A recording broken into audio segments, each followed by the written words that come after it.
Hello, I'm Anna Grassman and I'm a physical therapist at Freedom's Fox Point location.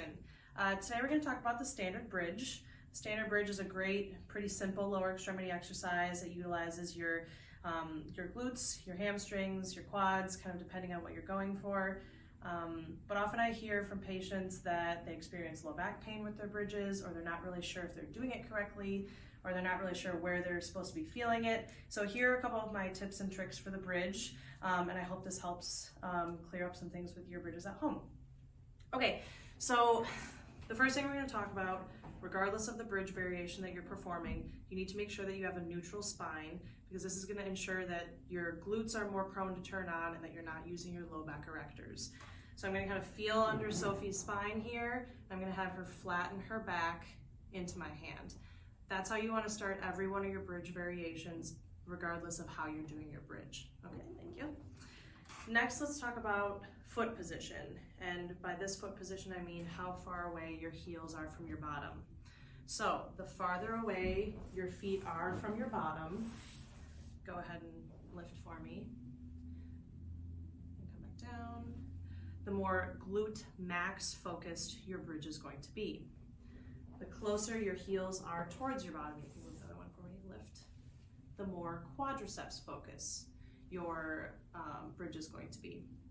Now I will say in this position that if you have knee pain, especially with knee arthritis, this might be a tougher position for you, might be a little bit more painful. So if you're a person with knee pain and or arthritis, I would say probably the further away position is going to be a little bit more comfortable.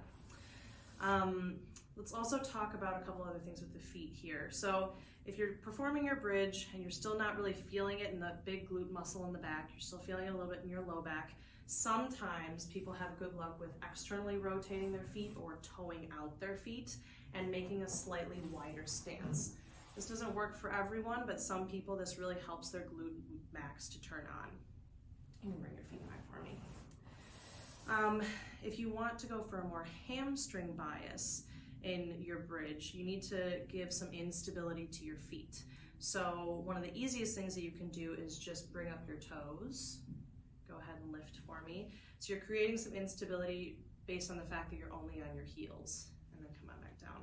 Some other ways that you can challenge that, you can pop some sliders under each heel. I won't make Sophie do that. Or you can pop a foam roller under your heels. Both of those create some instability under your feet, and that will turn on your hamstrings a bit more. A couple of other accessories that you can use for your bridge. I like to sometimes use the adductor ball if people are still having some low back pain with their bridge.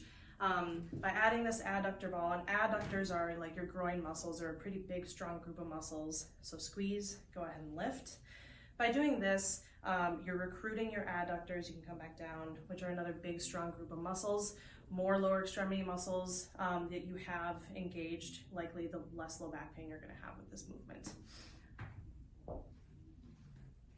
Another thing that I use is an abductor band. So this band is going to go around your legs just above your knees. Now you can use just the circular ones, but just for ease of this video, I'm showing with one of the longer ones.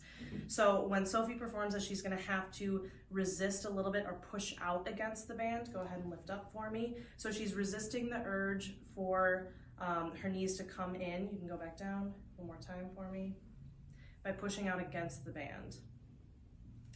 This is engaging your middle glute muscles, or your glute muscles that are kind of on the side of your hip. Again, this is a really good way to engage another group of muscles if you're feeling like you're not really feeling your glutes, or you're feeling this mostly in your low back.